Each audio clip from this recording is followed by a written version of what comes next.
So, hello guys! For today's video again, magagawa na naman tayo ng review doon sa aking na-order online. Siyempre, so eto na nga guys, no? Yung lola nyo lately, laging nang problema sa tissue. Okay? Basta, ginagamit ko yung mga tissue na yan sa maraming bagay. Okay? Pamahid, pamunas, ganyan guys. Siyempre, alam nyo naman kung saan naman gagamitin ng tissue, diba? Okay. So, ang problema ko guys, pag minsan nakabili ako ng tissue, wala naman akong lalagyanan, okay? Kasi nga, hindi ako nakakabili ng lalagyanan ng tissue. So guys, eto, naganap ako ng tissue. All you have to do is, gagawa lang kayo ng sabitan, okay? Maglalagay kayo ng sabitan, and then, ilalagay nyo lang siya doon, isasabit nyo, wala na kayong problema.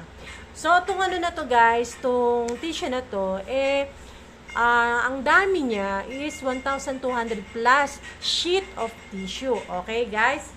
So, ano nga ba yung tinutukoy kong tissue? Guys, ito lang naman yung orange tissue na yan. Yan.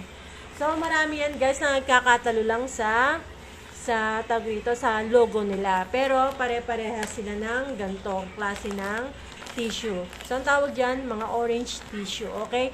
So, guys, itong tissue na to, doon sa nabilan ko, murang-mura lang siya. Imagine mo guys, 1,200 sheet of tissue na siya, okay? Ang halaga lang niya is, ano ba, titingnan muna natin para sure ako. 57 pesos guys, oh. Hindi ka pa ba nun mamumurahan? 57 pesos lang to guys. Oo. Tapos ang gagawin nyo lang, di ba, ayan nga yung tissue.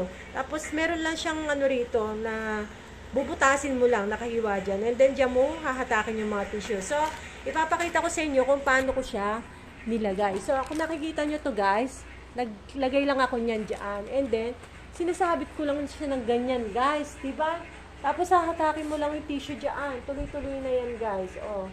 Tuloy-tuloy na yung mga tissue na yan dyan pagka hinatak mo. So, di ba guys, nakikita nyo, napaka-komportable, napaka-convenient niyang gamitin. Nakita nyo naman, nandito siya sa harapan ng ko. Kasi, minsan kailangan ko ng pamunas, nandiyan lang siya sa taas. Okay? So, yun nga guys, no? Kung gusto nyo pa rin ng ibang klase ng tissue, meron dito mga choices silang pagpipilian. Pero, ito kasi yung binili ko. Okay? Para convenient sa akin gamitin. Sasampay ko na lang doon. Okay? Dito sa, sa store na to, meron kang, yun nga, yung orange tissue na yan. Meron din silang green tissue, okay? Nang halaga is, ganun din, 57. Orange and green tissue is nasa 50 pesos, 57 pesos lang, guys, okay? Meron din silang green tea na tissue, which yung malit lang na ganun, guys. Yan, malit na ganyan, walo yun. Halagang lang siya, guys, 48 pesos. Imagine niyo napakamura. Walong piraso. Oh, tapos 48 pesos lang. O, meron din sila ng sunflower, tissue din. Eto naman, guys, 10 pieces. Pero, 75 pesos lang, guys. Di bang mura? Oh, tapos meron din sila ritong white tissue. 10 pieces din, guys. Okay? O, 68 pesos, guys. Napakamura. So, for those sa mga mami na namumroblema about sa mga tissues na kayo kukuha, saan kayo bibili. So, heto na guys, binibigay ko na sa inyo. Yung tissue na disabit, okay? Yung mga tissue na maliliit yan, na mga mura, o eto na, guys, iiwanan ko yung link dyan, okay?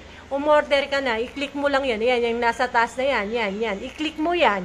Oh, makaka-order ka na dyan. Hindi ka na mahirapang maganap sa sa Shopee. Ako na yung naganap para sa iyo, ha? Oh, so, yan lang muna, ha? At sa mga susunod pa nating mga review ng ating mga parcel na darating sa akin, okay? So, yan muna. Umorder ka na dyan, guys. Babush!